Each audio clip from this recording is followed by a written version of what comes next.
life,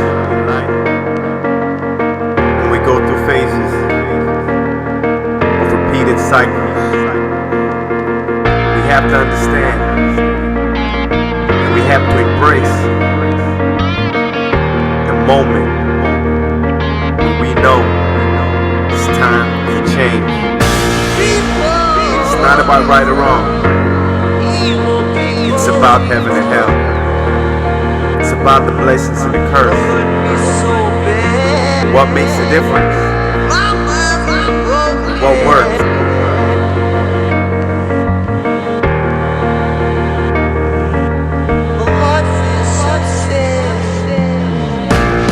So many people go through life right now thinking that if you don't do this, you're gonna go to hell. If you don't do that, you're not gonna go to heaven. Or better yet, if you do this, you're going to hell. If you do that, you're going to heaven. But really, it requires a change. But the change that is required and the changes that needed right now, it's not a thing. It's not one thing. See, God requires and He looks at all sin as sin.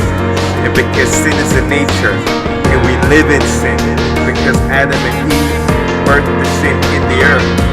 See, we no longer right now have to worry about if God is going to bless us, because that was made due by the covenant and the blood on Calvary. See, when He died on Calvary, He died for us all. So whether Illuminati, non-Illuminati, sinner, or saint, you have the opportunity to experience His grace. What makes the difference is your mind state and your faith. Believe it and receive it when you call on His name. See, the old way of thinking is based on the law. And the laws of God said, listen, if you fornicate and commit adultery, yeah, you're going to go to hell. You're not making it to heaven.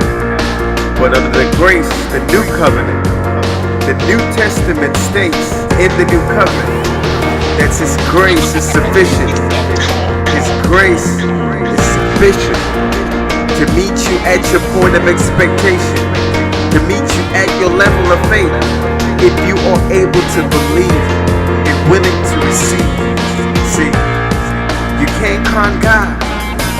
You can't think He gonna steal a blessing, because all you gotta do to get a blessing is to open up your hands and receive. Stop making it about people. Stop pointing fingers at each other. Because when He died on Calvary, He said it was finished. He knew about all the factions, the secret societies, the Illuminatis, the non-Illuminatis, the Christians and the saints, even the atheists. We all have an opportunity. And the only thing that He requires is that our belief and our faith is in Him, and we call on His name. Now, the more we call on His name and the more we believe in Him, He will meet us at our needs, and He will allow us to change. See, the old way of thinking, my pastors used to say, don't scale a fish before you catch it. It's impossible to do that.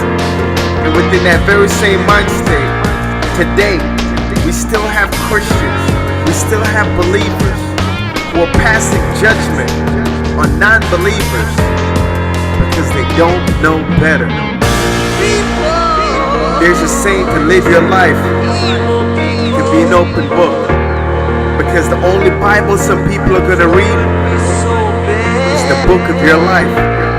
But I'm here to tell you today, this minute, this hour, tonight, that the only thing that matters is believing God and receiving eternal life. See, at the end of the day, it won't matter if you got all the ink and all the tattoos, or if you didn't put anything down on your side. You're gonna ride out, you're gonna go for Jesus. But for me personally, I'd rather die believing there is a God and go to heaven and find out there's none, than to live like there's none and die and go to hell, or die and find out that there was one and He's been calling me all along.